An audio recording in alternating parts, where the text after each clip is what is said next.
வணக்கம் அன்பார்ந்த மா விவசாயிகளே. தற்போது கிருஷ்ணகிரி மாவட்டத்தில் நீங்கள் தற்போது பார்த்து கொண்டு இருக்கிறது தான் அந்த மா பூத்து குலுங்கும் நிலையில் இருக்குது. தற்போது இது பார்க்கும்போது இந்த ஆண்டு அதிகமாக மழை பெஞ்சதுனால கிருஷ்ணகிரி மாவட்டத்தில் அது போச்சமல்லி பகுதியில் பூக்கள் பாருங்கள், இவ்வளோ ஒரு பூக்கள் இருக்குது. ஆனால் ஒரு 10% இந்த பூக்கள் பெஞ்சு நின்னாவே ஆனால் கிளைகள் தாங்காது, அந்த அளவில் இருக்குது. இப்போ தான் தற்போது அந்த மா விவசாயிகள் கவனமாக பார்த்துக்கணும். ஏன்னா இந்த த்ரிப்ஸு, ஜோனை பாருங்கள், துளுவரும் வந்திருக்கு. அதே தகுந்தாற் போல் அந்த பூவும் வந்திருக்கு. பாருங்கள், பிஞ்செல்லாம் நல்லா நின்றுட்டுருக்கு. ஒரு சில இடங்களில் பிஞ்சும் நிற்காத இருக்குது. இதெல்லாம் இந்த கடைசி நேரத்தில் ஆண்டுக்கு ஒரு முறை தான் மா ஏன்னா கொஞ்சம் கல்தார வச்சுருக்கவங்க வருஷமுறாவும் வச்சுருக்காங்க, இடைக்கால பருவம் செய்கிறவங்க. ஆனால் இப்போ நம்ம ரெகுலர் சீசன் தான் செஞ்சிட்ருக்கோம். அதனால் பாருங்கள் பூத்துட்ருக்கு.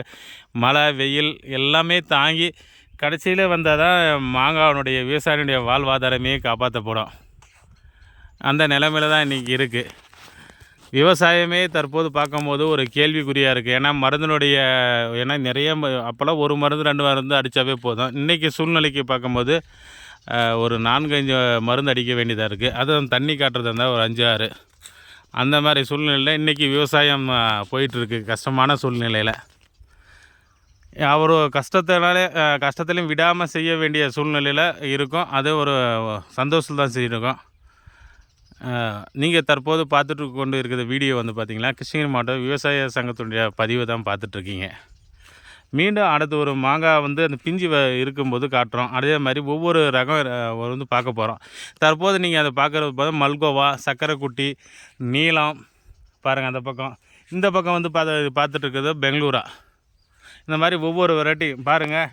இந்த மரம் பார்த்துட்ருக்கிறது அந்த ஸ்ட்ரெயிட்டாக இருக்கிறத பார்க்கும்போது மனோரஞ்சிதம். அந்த மனோரஞ்சிதம் கண்டிப்பாக யாரும் பழம் சாப்பிட்ருக்க மாட்டீங்க, அவ்வளோ ஒரு டேஸ்ட்டாக இருக்கும் அந்த மனோரஞ்சிதன்றது மரம். பழம் பார்த்தீங்களா, பழம் பழுத்து முன்னாடி புள்ளியாக இருக்கும். ஆனால் அவ்வளோ ஒரு சுவையாக இருக்கும் அந்த பழம். இந்த மரத்தை பார்த்துட்டு இருக்கிறது காதர். அந்த மாதிரி கடைசியில் எங்களுக்கு காதர் அல்போன்சா. இது கடைசியில் எங்களுக்கு விலை நிர்ணயிக்கும் வியாபாரிகளும் மாங்குள் நிறுவனம் தான். இதை எதிர்நோக்கி தான் நாங்கள் காத்துட்ருக்கோம். இந்த வருஷமாவது நல்ல விலை கிடைக்குமா? கடந்த 2-3 ஆண்டுகளும் நஷ்டத்தில் சந்தித்து வந்தோம். மீண்டும் அடுத்த ஒரு நல்ல பதிவில் சந்திப்போம். நன்றி, வணக்கம். பாருங்கம்மா.